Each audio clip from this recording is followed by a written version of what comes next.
بسم اللہ الرحمن الرحیم. السلام علیکم سیکنڈ ایئر. یہ ہمارا چیپٹر نمبر 9. اس کی ایکسرسائز ہم دیکھیں گے شارٹ کویسچنز. اور یہ دیکھیے گا آپ اس کا question number 1. What does hunger mean on a large scale as viewed by the author. تو ہنگر جو ہے اس کا کیا مطلب ہے لارج اسکیل پہ اگر ہم دیکھیں تو as viewed by the author. اگر ہم آتھر کو دیکھیں, آتھر کے نزدیک جو ہے آتھر نے اس ہنگر کو کیسے یعنی بھوک کو کیسے ڈیفائن کیا ہے.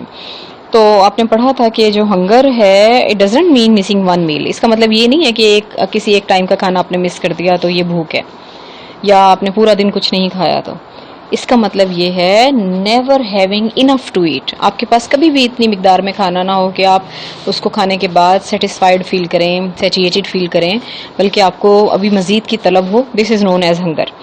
کویسچن نمبر 2 ہے describe some great famines on the past. اب پاسٹ میں آپ نے کافی ڈیٹیل سے پڑھا اس میں کہ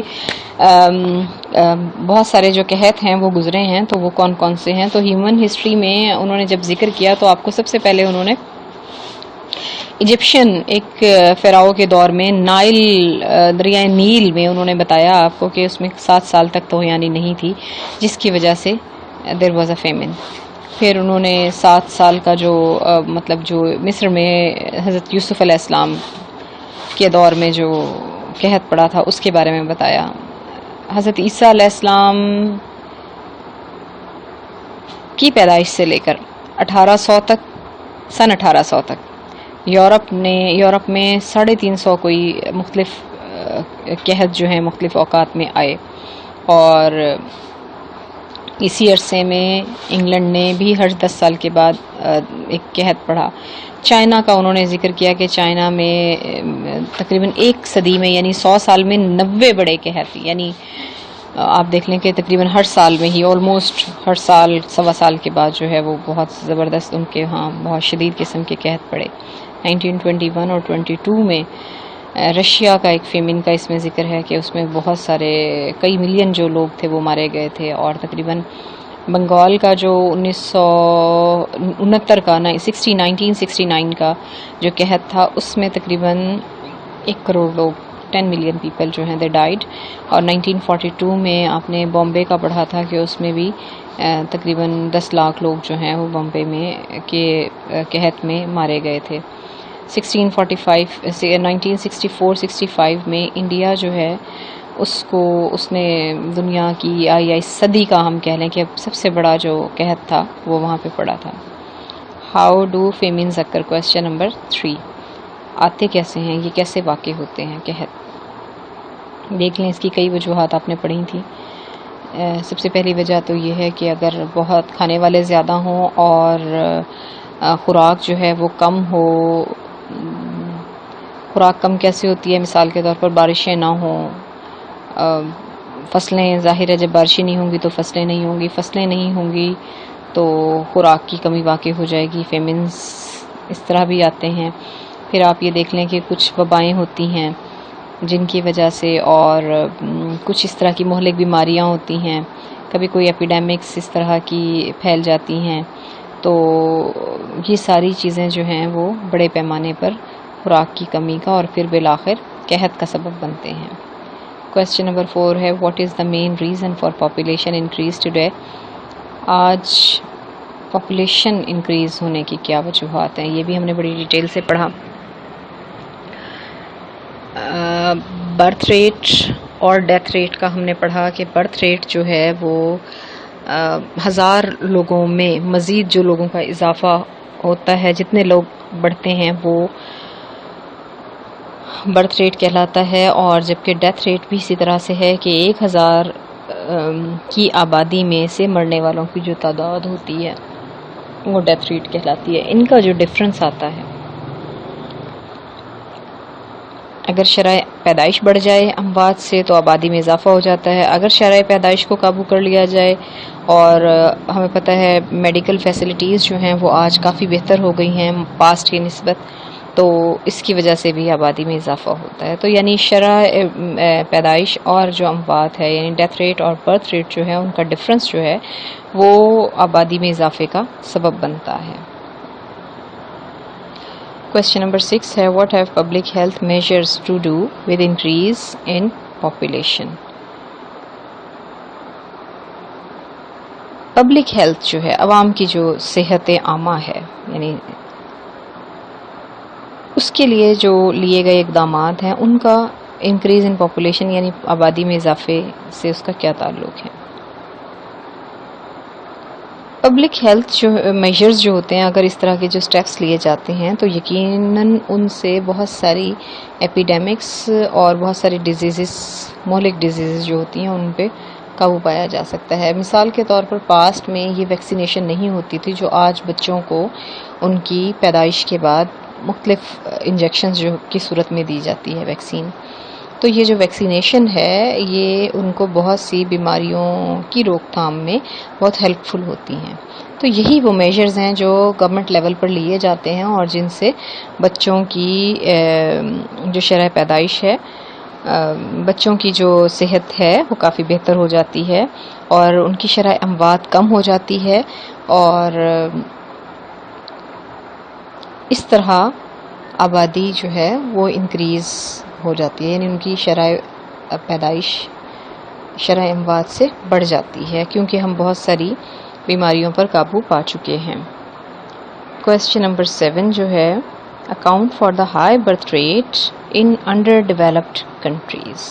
انڈر ڈیولپڈ جو کنٹریز ہیں یعنی جو ترقی پذیر جو ممالک ہیں ان میں زیادہ شرح پیدائش جو ہے اس کی وجہ آپ نے بیان کرنی ہے۔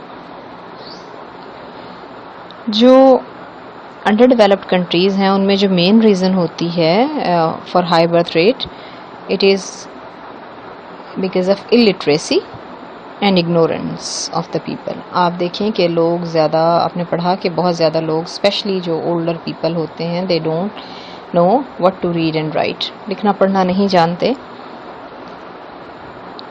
ریسورسز کے مطابق بھی اپنی لائف کو وہ مینیج نہیں کر سکتے، اور انہیں جو بڑی فیملیز ہیں ان کے جو مسائل ہیں اس کا بھی اتنا ادراک انہیں نہیں ہوتا، اتنی پرسیپشن نہیں ہوتی ان کی، چونکہ وہ اتنے زیادہ لٹریٹ نہیں ہوتے اور اتنے زیادہ وہ ان کا ویژن جو ہے وہ اتنا براڈر نہیں ہوتا، تو وہ اپنے پوائنٹ آف ویو پہ ہی اڑ جاتے ہیں، ڈٹ جاتے ہیں۔ تو اس پوائنٹ آف ویو سے ان کے جو مسائل ہیں بچوں کے اور فیملی کے، تو اس لیے وہ ان کی فیملی کے ساتھ ساتھ ان کے مسائل جو ہیں وہ بھی بڑھتے ہیں۔ Question number 8، why is birth rate not so high in more advanced countries? زیادہ جو ایڈوانس یا ترقی یافتہ ممالک ہیں ان میں برتھ ریٹ اتنا زیادہ کیوں نہیں ہے؟ تو وہ ایسا ہے کہ ہم نے پڑھا کہ پیراڈاکسز میں سے، بہت سارے پیراڈاکسز میں سے ایک پیراڈاکس یہ بھی ہے کہ وہ ممالک جو اپنی کنٹری مین کو، اپنے پاپولیشن کو سپورٹ کر سکتے ہیں، وہاں ان کی فیملی سائز جو ہوتا ہے ان ممالک میں لوگوں کا، ان کی اپنی فیملیز کا، وہ لمیٹڈ ہوتا ہے، 2 یا 3 میکسیمم ان کے بچے ہوتے ہیں، اور اسی لیے وہ اپنی فیملی کے جو سائز ہیں اس کو محدود رکھتے ہیں، لمیٹائز کرتے ہیں کہ وہ میکسیمم اپنے جو ذرائع ہیں ان کو اویل کر سکیں، بہتر طور پر اس کا فائدہ اٹھا سکیں۔ اور انہوں نے یہ بڑے پیمانے پر یہ اس طرح کے اقدامات جو ہیں وہ کیے ہیں جس سے ان کا فیملی سائز جو ہے وہ لمیٹڈ ہوتا ہے۔ Question number 9, give a brief account of the poor economic conditions prevailing in underdeveloped countries۔ ان کی economic conditions جو ہیں ہمارے ممالک کے جو underdeveloped countries ہوتے ہیں، جو غیر ترقی یافتہ یا ترقی پذیر ممالک ہیں، ان کی economic conditions جو ہیں وہ ہم نے یہاں ڈسکس کرنی ہے۔ آپ نے پڑھا جیسا کہ اس میں کہ ہم نے سب سے زیادہ دیکھا کہ جو انڈر ڈیولپنگ کنٹریز ہوتے ہیں ان میں پاورٹی بہت زیادہ ہے، الٹریسی اور ان امپلائمنٹ، اور یہی مین چیزیں ہوتی ہیں جن کی وجہ سے کوئی بھی ملک جو ہے وہ ترقی یافتہ یا ترقی پذیر یا پسماندہ ممالک کی کیٹیگریز میں آتے ہیں۔ اب اس طرح کے جو انڈر ڈیولپڈ کنٹریز ہوتے ہیں وہاں پر ہم نے پڑھا کہ وہاں پر پور ان کی روڈز اور ریلویز ہوتے ہیں، اور دے آر ناٹ انف، کافی بھی نہیں ہوتے، کافی ان کے کم ہوتی ہے ان کی تعداد، ڈیولپڈ روڈز نہیں ہوتے ان کے، beggars are there in their cities, ان کے جو شہر ہیں وہ فقیروں سے بھرے ہوئے ہوتے ہیں، اور آپ نے دیکھا پڑھا تھا آپ نے کہ جو ولیجرز ہیں they are eking out in urban areas, وہ شہری علاقوں میں جا کر اپنی روزی کماتے ہیں۔ There are no more factories, زیادہ فیکٹریز نہیں ہوتی وہاں پر، بہت زیادہ ان ممالک میں ظاہر ہے فیکٹریز ہوں گی تو لوگوں کو روزگار ملے گا تو یقیناً اکنامک کنڈیشن بہتر ہوگی، تو ایسے ممالک میں ان کی اکنامک کنڈیشنز اس لیے بہتر نہیں ہوتی کہ وہاں پر غربت اور ان امپلائمنٹ کے ساتھ ساتھ وہاں پہ لیک آف فیکٹریز ہوتی ہیں، اور ان میں آپ دیکھ لیں کہ lack of electricity and light as well, وسائل ان کے کم ہوتے ہیں اور ان کے پاس یہ چیزیں بھی نہیں ہوتی کہ اپنے ملک کو اور ملک کے لوگوں کو یہ ساری سہولتیں جو ہیں وہ فراہم کر سکیں۔